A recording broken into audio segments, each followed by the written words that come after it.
So what we're gonna discuss today, besides getting you how to get your dream clients consistently and to get you to 10K months, are a couple, actually 3 specific things. The first part is we're gonna look at the messaging, why and how to create your niche. I know there's a lots of kind of like debate and discussion if to niche or not to niche, but I have a clear answer on that, and also how to reach and use that and leverage that to reach that audience and your dream clients with the real messaging that resonates. The second part is really focusing on the value and how you can use the value in your offer structure, in your offering, in your sales process and communication process as well. And then the third part is really around like the pricing, and it's always a kind of a sticky topic for many coaches. And I know from my own experience, of course, as well, it's kind of like a lot of our own saboteurs and these things that hold us back. They're all kind of coming out when we talk about money. So there's something around how to approach this, but also a few tips and tricks around the money mindset in general. Now, you're here, of course, watching this. There's a couple of things. I'm pretty sure you love what you do. You love your work as a coach, the impact you have on your clients. You just love that. But it's also sometimes hard to find time to work on your business instead of actually just being in it. Like you're in it all the time, but kind of working on your strategy and your vision. That's sometimes hard to really build that part. You're sometimes not just sure where your next client is coming from, and yeah, how does that marketing even work? That it kind of is predictable, and not just sometimes it works and sometimes it doesn't. Maybe you're flirting with burnout and overwhelm. That's kind of like this too many things that don't work. You're trying things, but they work and sometimes they don't work. And yeah, as I just said, that's just unpredictable. So these are things that might be happening. Now, just imagine these 3 things. Just really take the moment to kind of like, how would it be for me to have a consistent stream of clients you actually like and enjoy because they're matching yourself, what you want to work with you, but also like the impact you can have is really what you want. It works, your marketing works, it's repeatable, it has results, and you know you're going to get there. And you actually can reach your income goals without burning out. I thought that's impossible, to be honest. Like I was like, yeah, that's just for other people, and I'm just going to struggle for the rest of my life. But I realized there's a couple of things I can do with some great support along the lines to how to get this done. My name is Miguel. I have set up a couple of startups in the past. I think my first startup was when I was 6 years old. Started my own bakery in Switzerland. And since then I had multiple startups that had like official name and funding. Some went bankrupt in a big way, and some actually worked out well and got bought out. But that's kind of like my passion, my mindset is all around building these things. I'm also a corporate leader. So my last role at Philips, I was managing a team of data scientists, but also teams of product managers. I work a lot still with clients that have some connection towards leadership and the tech world, the online digital world. It's kind of like this combination I have. And for about 6 years now, I'm a career and leadership coach. 2.5 years now, full-time as well. So that's kind of like a really nice challenge there. A bit more about my journey, real quick. I don't want to make it too long, but I think there's also some points, because I know for many of the coaches I've been working on their business in the past, there's a lot of like this, am I good enough? Am I worth it? Can I actually achieve that as well? And I think sharing my journey, because I also thought like, is that even possible? Might help you to kind of figure out like, yeah, it's actually possible for you too. I started as a coactive coach. For me, that felt like coming home. I was like a breath of fresh air for me to really be able to share everything I have and everything I am with my clients and work with them. That really was a milestone in my life, like 6 years ago. That was amazing to do that. I did that in parallel for a couple of years, like leading teams at Philips and kind of working on the side 4 days a week, Philips, 1 day coaching, then kind of like just got too busy. And I quit my role and started my own business as a coach. And I thought like, well, I've done startups and I know how to do this. I started business, so that should be able to figure things out. But I had to realize, like, I just got by. Like, scraping by. Money was okay, not too much, but kind of, it just was a lot of hard work. I was extremely busy, but I also wanted to deliver good quality. I wanted to do some trainings. But at some point I realized I've done this long enough. The financial success should be coming. I'm trying and doing everything. It just is not working out. And I almost crawled back to corporate, to be honest. And I was like, because I wanted to go on holidays. I wanted to go like, yeah, for nice dinners. And I was like, yeah, I'm working hard. So that should also be once in a while a possibility for me to kind of treat myself. But financially, it was always a bit of a challenge. And I just wasn't happy. It had a big toll on my life. Like that, I enjoyed my work, but kind of the money thing was always like, for me. But there was one day, and I remember that moment distinctly, that I was like, okay, I'm gonna take myself serious, not only as a coach, but also as a business owner. And I kind of like confused the two a little bit, also from an energy point of view. As a coach, I work very differently than as a business owner. But I also decided I want to invest, almost like invest one more last time before I go back to corporate, but it was more like I want to invest in myself as a business owner as well. So I decided to spend a significant amount of money, like tens of thousands of euros, to kind of learn from the best people in SEO, in copywriting, in marketing, in sales, to really build out like a system that would work and get me these clients, because I really wanted to make this happen. And what I learned is really these individual pieces, they're all fine, but they need to be aligned and work together. I'll tell you a bit later also what's really important there. One of the things that's really important there is your own story, your own journey, your own personality, to bring that into that structure and framework as well. And I am extremely happy and lucky and humbled and also very excited. I have these 10K months. I know what to do. I know I have these processes in place. I know I have the messaging that I can reach out.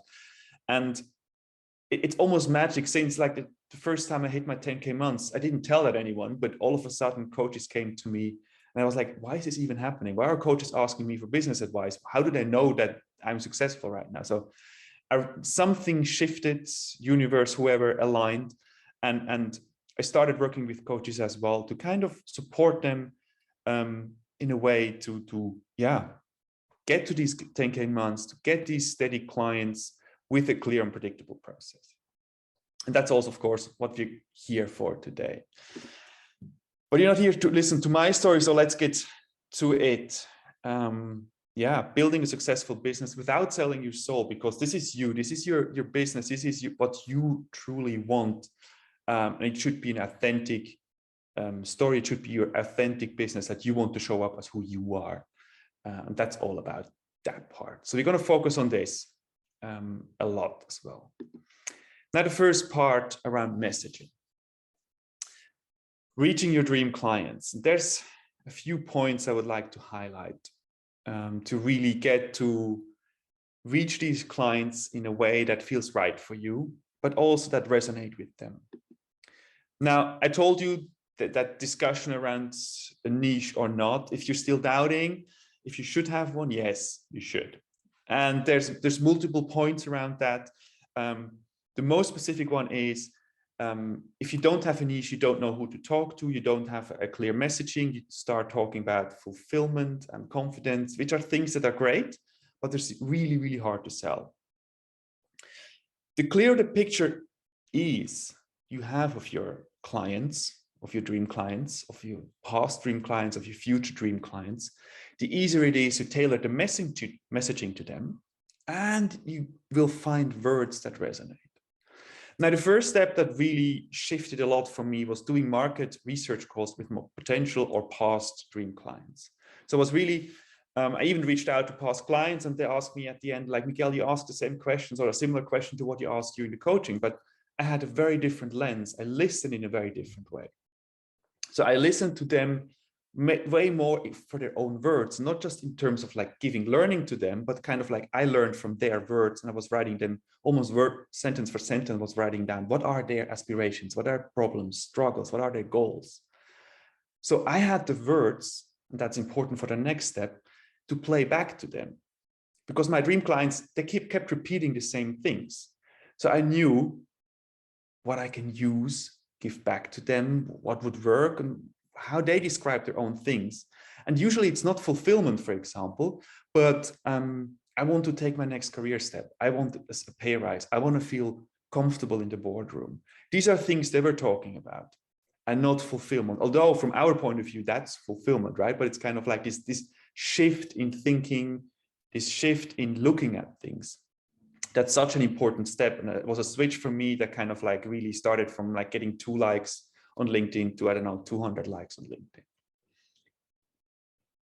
Now, the second part that is basically an extension of that part of understanding the tone of voice, the words, your clients better. And that's talking about value. We're going to focus in the second part a bit more on that part as well. But it's really bringing together, I always say, like when it clicks is when you have your own story, your own reflections, your own struggles, your own things you covered, like your own experiences. When that comes together with the experiences from your client or the struggles or problems, and when this aligns, it almost kind of like magically starts to sparkle, and people will realize it and will see it. And it will start to feel effortless for you. Not the posting and not the showing up in real world, that might still be a struggle, but kind of the messaging becomes like, oh, okay, it starts to come together. So go to your own journey, look at that, maybe do kind of like a journaling exercise, looking back at your life. And there's lots of these exercises, 7 years journey. You can write down and you summarize a little bit, you write down things, and that can unleash a lot of things for yourself that you can bring together with the first step.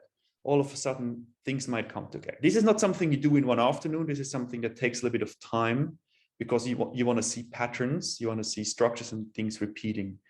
So that is something that takes a few weeks to kind of like, yeah, uncover. And the third part is really testing this messaging out. So once you have this click, you still don't know if it's going to work or not. So it's also about testing messaging. So it's about, like I just say, like test fear for messages, put them on LinkedIn, Facebook, Instagram. Maybe you have a presentation somewhere, maybe some one-on-one communication you can use. And you will see what the beauty of digital sharing is also, you see very quickly the data. When you put something 1 week, the next week you use it, a bit of a different messaging, different words, and again, you start figuring things out. I think that's also the mindset of, you don't have to have the perfect LinkedIn post, but it's kind of like you learn something. You feel like, oh, this doesn't work, but the next topic, oh, that really works. So you expand on that, maybe you find something else, a different angle on the same topic, different words, works better, maybe it doesn't work anymore. But it's kind of this ongoing thought of experimenting, tweaking it, and then go back again and try it again. So it's kind of this experimentation around the messaging part. So these are like the 3 steps, to really come up with a messaging that resonates with your dream clients. A short experience I had, like I found a message that really resonated for people. That was like, you're stuck in your career. And that's a very basic one, but at the time I was like, yes, I have something, and people react and reach out and book sales calls with me. But then I realized almost none of them committed. And I was like, yeah, what am I doing wrong? Is it my sales calls? But I realized like people are stuck in their career. They might be stuck for different reasons. And I can maybe address those, but it's very hard to convert them into paying clients. So from a business point of view, I realized, okay, I need to try something different. So even though you might find something that resonates with people, it doesn't mean that that brings you converting clients. And you also have to see, does it actually bring you converting clients that actually you're enjoying working with? So it's kind of like a working backwards and forwards and backwards again. It's a continuous cycle of adjusting your messaging, going back. Also, like with my dream clients, I keep doing that exercise once a year. Am I still working on with the right clients? Has it maybe shifted? Am I shifted? Do I want a different focus there? Some topics you can look at, that's a very simple tool. If you're just starting with your niche, demographics versus psychographics, that's a very similar thing, how you can think about your niche. It's really about looking at your client, not just from that one single problem, struggle, aspiration, or goal they have, but as a holistic person. Because maybe there's something in their career that's really important, but maybe there's something else in their private life that you see like, hey, I have now 10 people that all have the same struggles in their personal life, that might resonate as well. And that has nothing to do with their career, although you consider yourself, for example, a career coach. So that's kind of like a possibility there as well. And the second tool is called Empathy Map Canvas. I really enjoy that because it really forces you to uncomfortably sometimes like, I have no idea how my dream clients like that, look at that. Especially when you talk about like the pains and the gains, what do they need? What do they see and hear at work? And then sometimes that's kind of forcing you to go back to the interviews, the market research calls with your clients and like, okay, let's do another 10 of those calls and really figure out, really understand that audience, these people I actually would like to work with. And then you can feel this same, you have almost like a persona in mind. And it gives you like a whole, like a treasure chest of topics to talk about once you see these patterns emerge after like 10, 15, maybe 20 calls that people have in common. Now, this is what I had prepared for you in the area of messaging and really figuring something out in terms of resonating messaging, reaching your clients that actually make you happy. How to build value into your offer structure. That sounds a bit vague maybe as well, but it's going to be actually much simpler than it sounds maybe here even. It's really around structuring your offer around the value that you provide your clients. And that's something we looked at before already. I mentioned it before, like talk about it in the words of the clients, the problems, aspirations, and goals the clients have. And that's really like the pre-work for you to figure out. The first thing you want to talk about is always the value. And if you're in the coaching business, for example, confidence and clarity and fulfillment, these are all nice buzzwords, but they're not exactly the value, and they're not the words that your clients are using. Your clients might be using a word like, I want to feel comfortable in the boardroom speaking up, or I want to ask for a promotion or a pay raise, or I want that this next work gig, or I want to get be bold enough to actually quit my job and start my own business, for example. And that's because at the end of the day, you're providing them something, a service, value, and they want to reach something, and they pay you money in very simple terms. And in order to pay, they need to see the value. And when you start talking about the value, when you start talking about feel comfortable in the boardroom, build your visibility as an influencer. When you talk about mastering a tool, for example, that could lead to value as well. So this is really important. That this, I think, was one of the biggest switches for myself in terms of like, I was talking about first what I learned in coaching and what's important, and switching it around to what the clients want in their language made a huge shift. So focus on that part when you talk about it, but also focus your offers and structure around the value that the clients get out of it. And sometimes people come with one question and they leave with something else they wanted in the beginning. That's fine. Talk about what they want in the beginning because you do marketing and sales. So focus on that first part. The second part, the rest will come automatically. So that's the first thing. Then the second kind of like chain of communication and structuring your offer is also talking about benefits. So you have the value, which are the big items. Usually the value is around time, money, happiness, but then in a kind of a more concrete way. And the benefits is kind of the next level of so when we take an example of the value is, have more time with your family. The benefits could be happier family at home, could be have more time to work out, live healthier. Although live healthy could also be a value. So it's kind of like a overlapping, but it's very clear that you have the big parts, the big chunk of what's really important to them. And then you kind of like the second tier items, what's coming as a side effect almost. This is what you talk about in more personal interactions. So it first start with value, the marketing messages. And then when you have like the more, maybe the follow-up messages, maybe they reach out. what your services are about. Then you start more talking about the benefits as well. The benefits of having more time are go work out 3 times a week, have a date night once a week with your partner, see your family more often, travel more on the weekends, leave your office at 6 p.m., for example. Like, these could be benefits. But most people won't buy the benefit in itself if they don't see the bigger value in their life.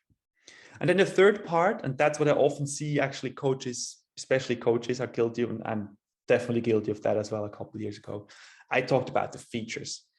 Like, I have 8 sessions in my program, and we're doing an assessment in the beginning, and we're doing voice dialogue work, and we have exercises around confidence, and I have this career roadmap.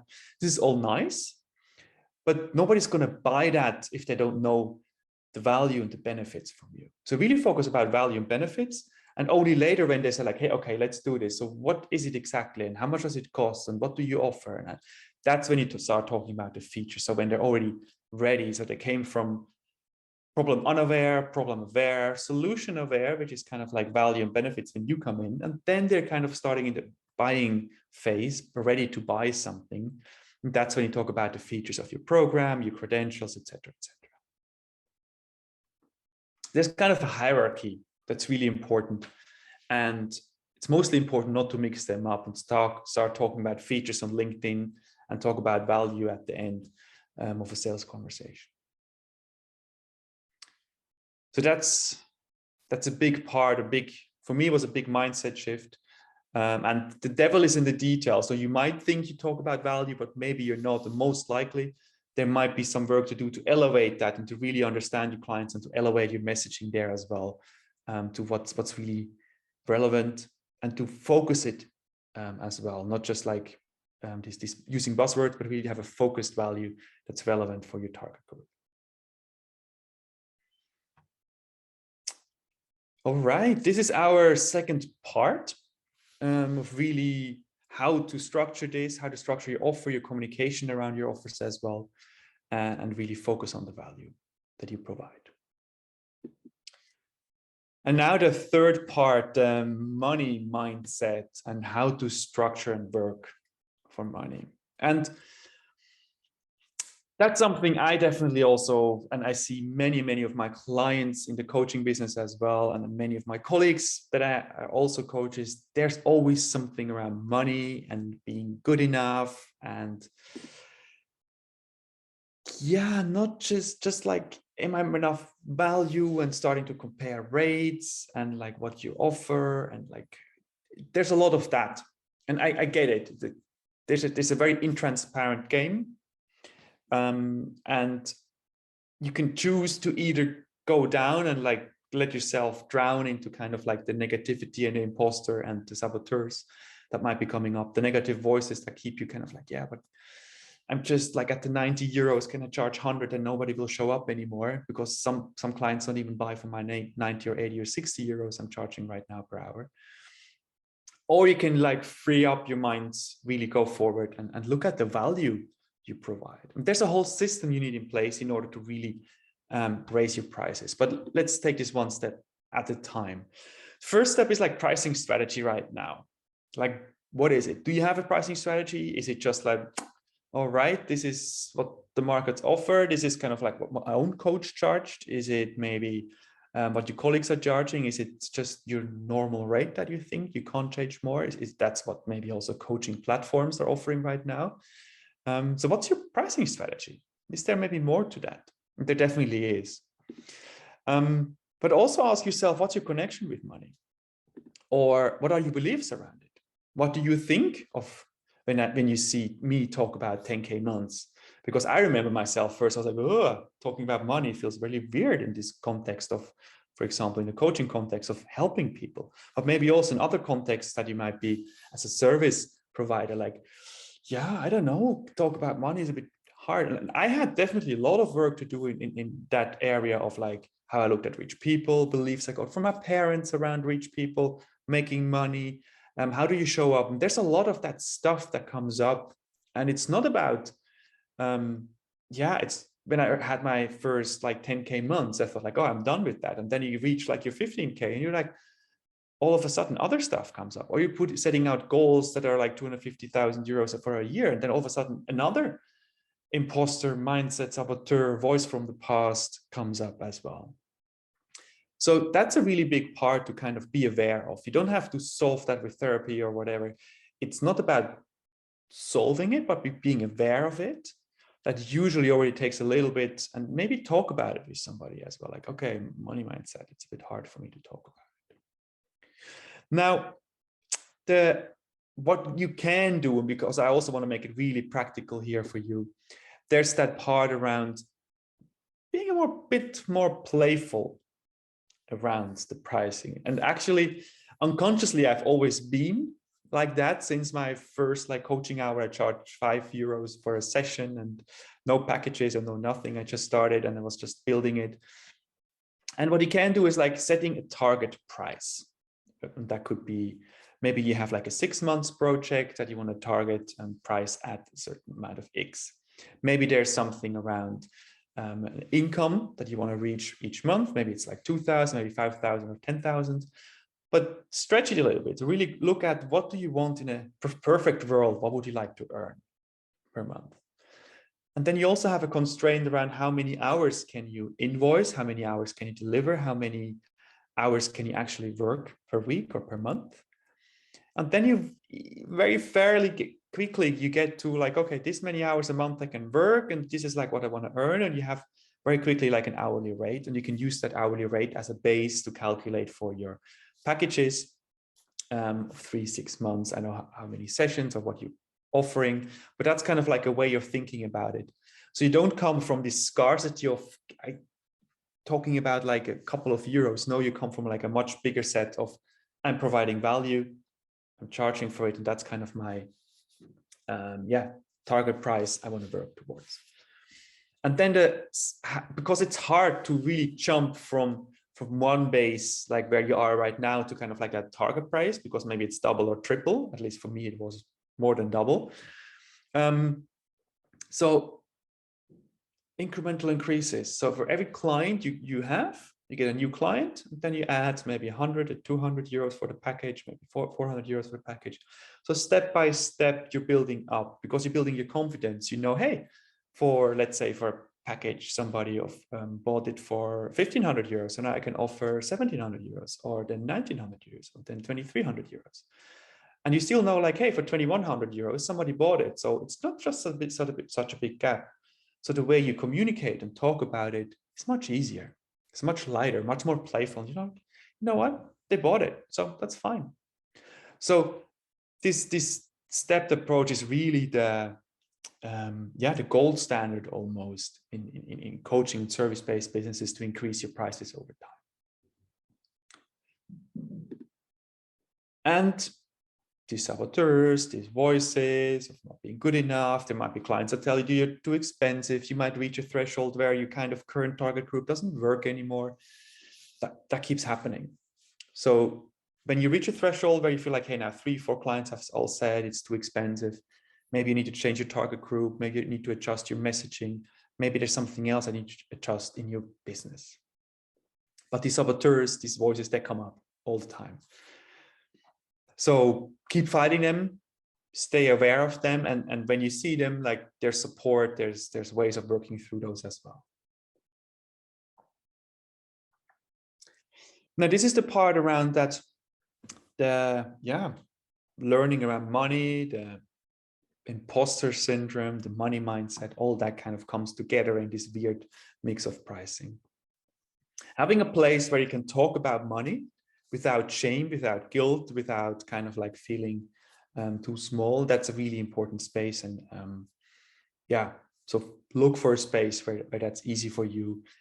And most people have a restriction around it. So finding people that are unlimited almost talking about money and are free to encourage you with your pricing structure as well, that's a really valuable space you can find and working. Now, I have a very short exercise. It's literally not even worth the name of an exercise. It's basically just a question or two questions. What is your number one goal right now? What is your dream? And it doesn't have to be business. It doesn't have to be like money oriented. What is your number one goal right now? Just take a pen, post it, a piece of paper, something, write it down. What is your number one goal right now? I want to give you a moment because there's something that you want to achieve. I'm 100% certain. There's something you want to get to. I had a client of mine, she said, Miguel, I want to, by the end of this program, I want to be able to pay for tuition fee for my child. Like that was really important to her. She had tears in her eyes when she said that, like she wasn't even aware before I asked this question. So maybe there's a goal, there's maybe something that you want to achieve, maybe something that's just coming up under the surface right now, because we're talking about money and your dreams and opening up a little bit, that whole world. So take a moment, look at what might be that goal that you really want to achieve, that's really meaningful to you, not just like a number, not just like a thing, but something that's really meaningful that you would be doing with more freedom, more time, maybe more money available for you as well. And the second question is then, what are the steps that will take you there? And that might be like, yeah, I don't know, have no idea. That could be an answer, but I could also be like, okay, I need to do this and this and this and this. Or maybe there's other things that come up for you right now. Okay, I want to check this and there's something. And these are really relevant steps for you. These are really like simple. And that's always what I like, to bring things back to basics and really make it simple, because usually that's what's simple and understandable and what people really like and enjoy. So also look at these couple of steps, and usually like the number of 5 is a good number for you to look at what 5 steps will take me there. That might take a little bit longer, but I also don't want to give you too much time here, but you will have enough time maybe tonight or maybe tomorrow to just like take 5 minutes and reflect on what is my number one goal, what makes it so important, and what are the steps that might be taking me there. And you're basically one decision away from success. And that sounds very cliche and very like that. But usually it's like stepping up. And for me, I remember that moment very clearly of like stepping up, taking myself serious as a business owner, not only as a coach, as a business owner as well. And stepping up in that moment, like, okay, I take myself serious. And there's lots of things that came up with it.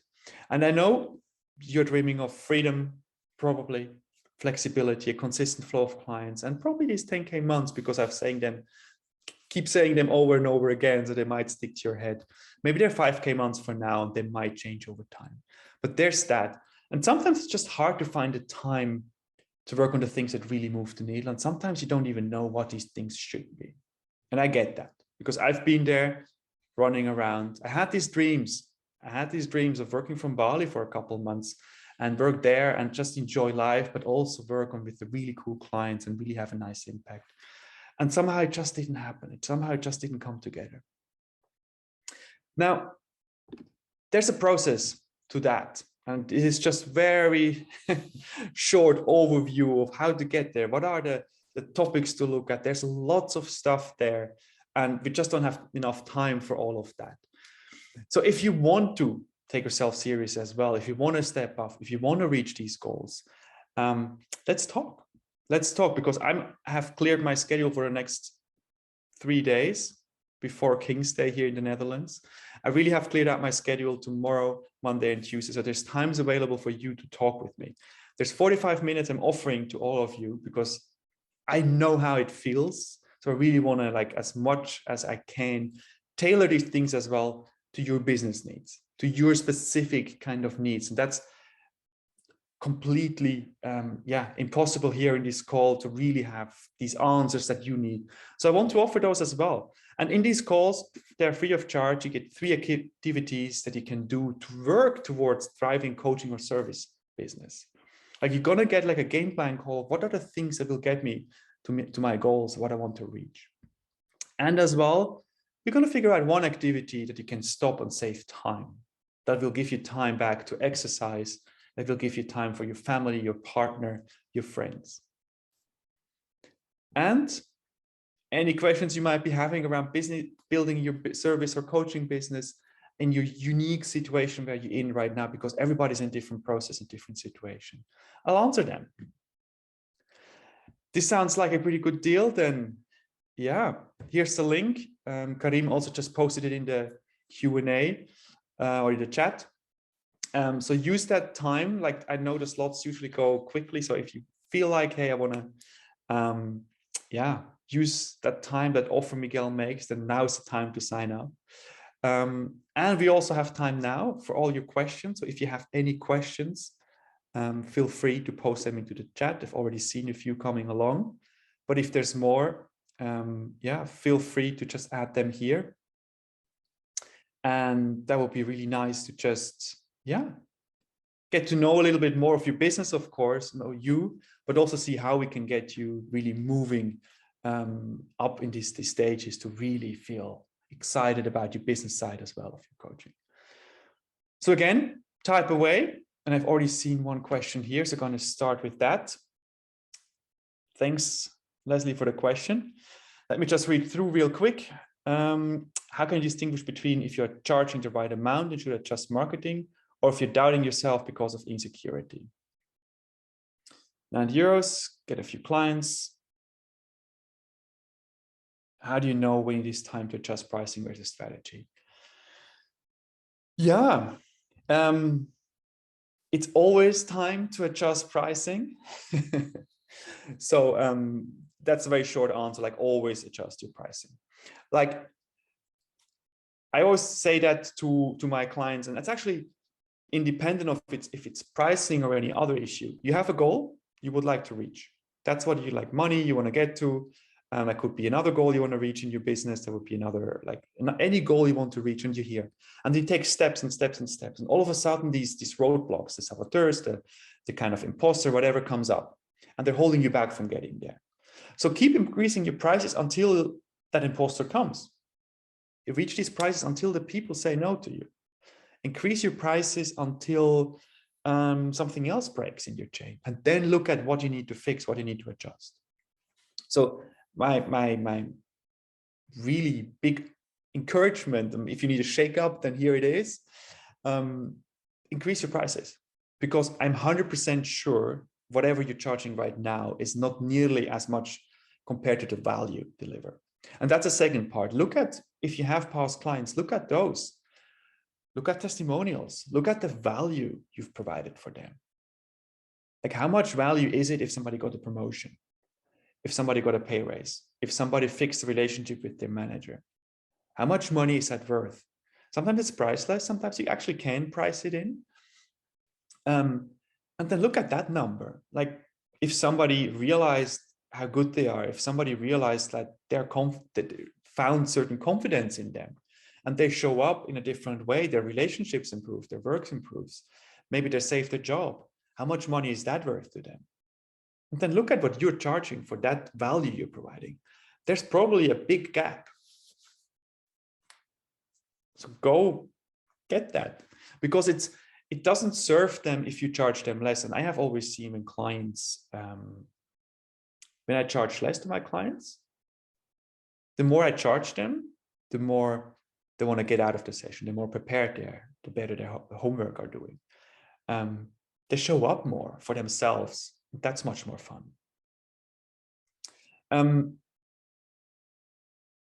There's always people that charge less than you. There's always people that charge more than you. And it doesn't mean that these people do a less good job or a better job. It's usually one-to-one connected to your confidence. So if you feel not so confident in the value you provide, look at that. If you feel not so confident in your own skills, then maybe there's something around your own confidence work to do. But whatever it is, raise your prices anyways and do the work in the background as well. I hope this helps, Leslie, and otherwise I'm happy to continue, because it seems like there's something very specific you have in mind. So I'm also happy to talk one-on-one with you to look at that as well and see how that, how we could solve that.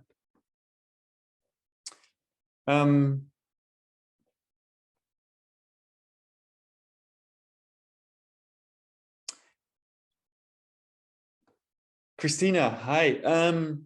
Yes, absolutely. You don't have to be a perfect human being, because I'm not, and every coach I know is not a perfect human being. It takes a little bit of an organization, absolutely. Like there's some sort of a process, there's some sort of a how to deal with your clients, but there's nothing holding you back from being a coach, because there's like, that's the beauty of, like, there's so many coaches out there. Let's be clear. There's lots of coaches out there, and they all find their own unique niche, their own unique space, their clients. So absolutely, there will be clients for you as well. You have the way of becoming a coach. You can do that. I always recommend, like, follow a good training. Absolutely, very important, I think. But there's nothing that holds you back because you have ADHD, for example. Like, I have a brilliant coach. She's always late. She forgets appointments. She's very clear with her clients. That's her priority. She shows up. It costs her a lot of energy to show up on time, but she knows that's important. And then she works with them in a brilliant way, because she is who she is, and she finds the client that match with her. So absolutely go for it. Yeah, Jubin, I hope I pronounce your name correctly. You're mentoring early stage entrepreneurs to write their first business plan, and you don't have much experience with coaching per se. You hope to do that as a freelancer. Any advice on this? Yeah, you don't have to be a coach. Like, I think all these things I've been talking about, they still apply to any service provider. If you do YouTube podcast, or if you do, that's weird, YouTube, kind of like a YouTuber, if you do podcasts, if you do marketing advice, if you're a copywriter, if you're a consultant in an area, get to know your dream clients, get the messaging clear as well, understand what they're looking for, understand their words. Absolutely. Then go out there the same way that coaches get their clients. You can go out there and get your clients as well. It might be there's, for example, less on LinkedIn for you. That's just an assumption I'm making. Or maybe there's more in terms of going out to the world and have conversations around in real life settings where entrepreneurs are gathering. But still, look for the messaging that resonates with people. Talk about it in their words, like, charge enough for your services, right? Talk about client success stories. So there's everything I talked about so far, everything is applicable to you. And look at the process. And I think that might also be something you find over time. Look at the process these clients go through. And it might always be a little bit different, but if you can, because as an entrepreneur, I remember myself, like, writing a business plan sometimes can be very overwhelming, and you don't really know if it's good or bad, because, like, yeah, they're not really out there. Well, nowadays they are, but 10 years back they weren't. But is it a good business plan or not? So if you can show them a process of how you're going to run through that, what's important to do along the way of creating a stellar business plan that gets them funding in the end, that will give you a lot of credibility already in the beginning. You take away the insecurity of clients that want to write a business plan. So absolutely write something like that that helps them. You can show in the sales call, look, I have this process, this really works. And that can give them a lot of trust in you, that you understand what you're doing. Besides everything else I mentioned today, I think that might be something specific that would work for you. Christina, yes, people aren't asking for a discount, you're not charging enough. Absolutely. I heard once the rule 70% should tell you that you're too expensive and 30% should buy from you. And that's kind of like, that's a sweet spot where you should be. Yeah, let me have a quick look. Daniel, psychotherapy and some coaching, but I'm moving more into executive coaching services. How would you suggest making this shift? I love all these questions today. It's amazing. I hope we have enough time to run through all them, but I think it looks good. And we're running a little over time, but I think these questions are really cool. So I really want to take the time as well to answer those.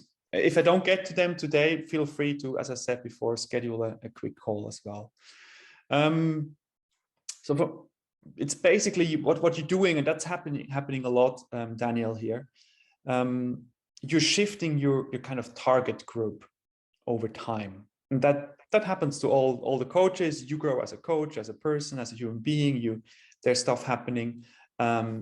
So it's almost like go back to the basics, although you've done a lot already. I think you have a psychotherapy, you have like a good practice there, but it's almost like going back to the beginning. Okay, so what is that executive coach? What does that mean?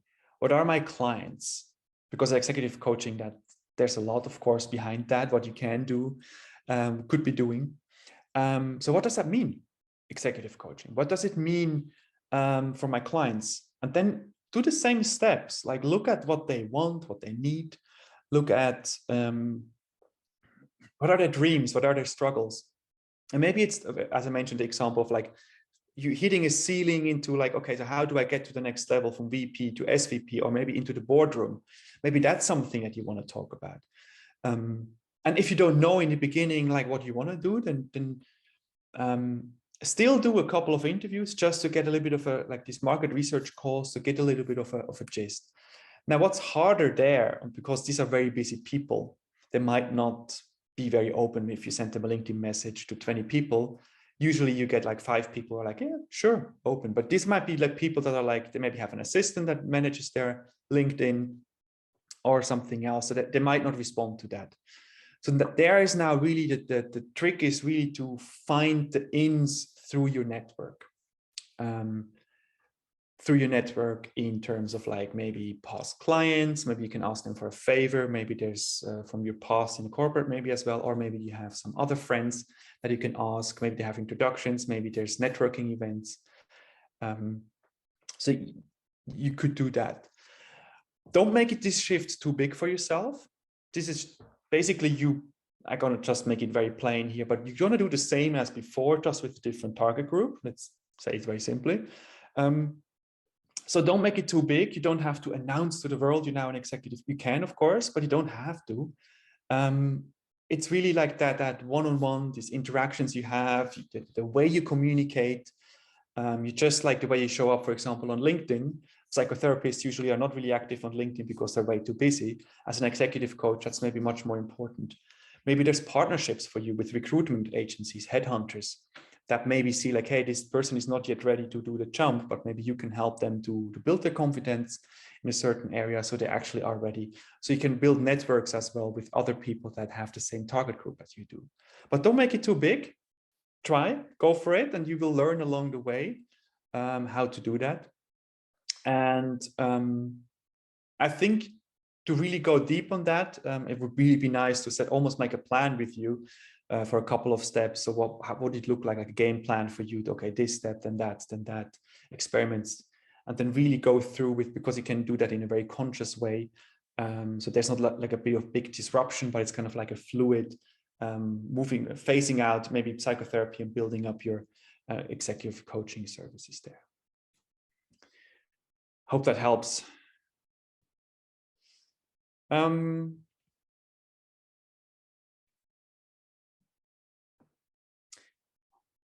me have a quick look.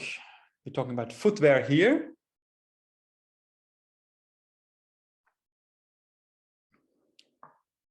But they don't want to pay me as a consultant. I'm not 100% sure if I understand the question correctly.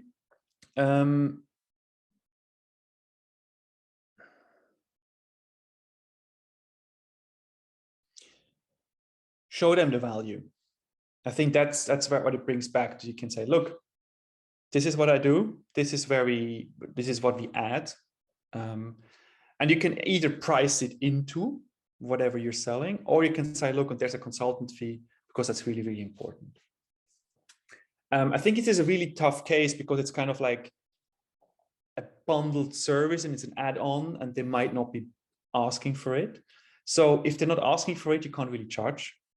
And the other way around, if you talk about the value you can provide, maybe you can talk about past stories. Maybe you have saved 100,000 euros for that factory before, or you saved like, I don't know, 2 days in each production cycle, which amounts to another 500,000 euros in savings.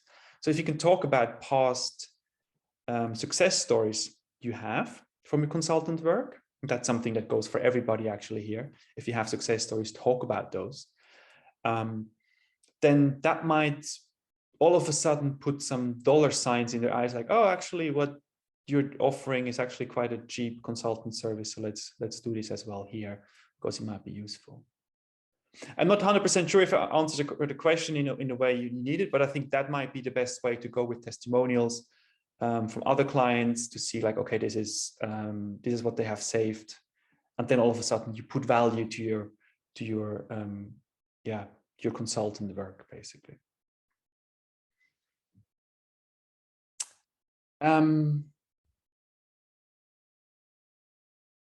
Any tips for overcoming fear of visibility and becoming the face of your brand, being more on stages, if you haven't done so in the past and have some apprehension behind that?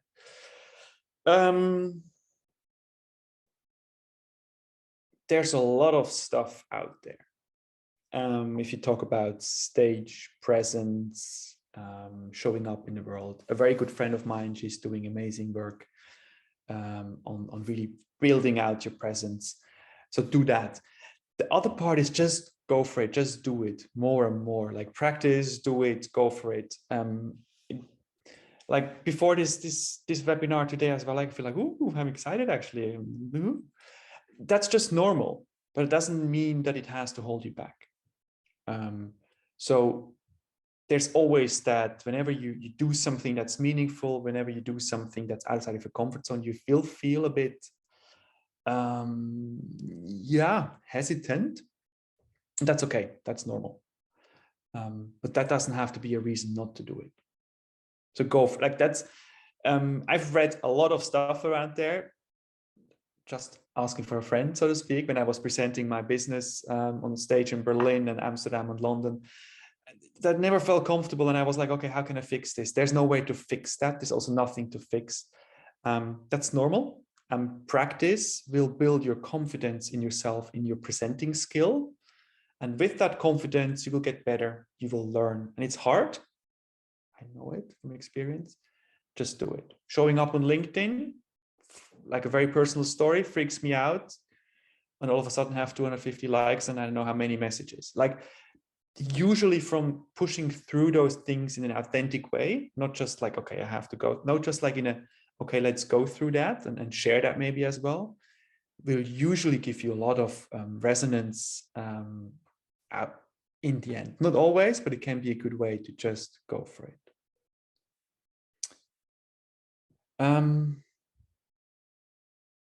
Cool.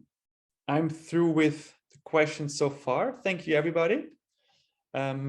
Yeah, if there's any questions, maybe also in the next days, you will find me, my website, and you can still once and for the last time, you can sign up, talk to me one-on-one if you have special questions. It was really nice to see all of you here. I love the questions. I really see you're kind of in your in the business here.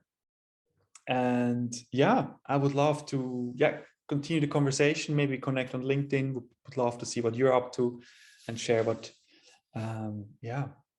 talk with you here. All right, thanks everybody, and have a good evening. Bye everyone. Thanks. Bye-bye everyone.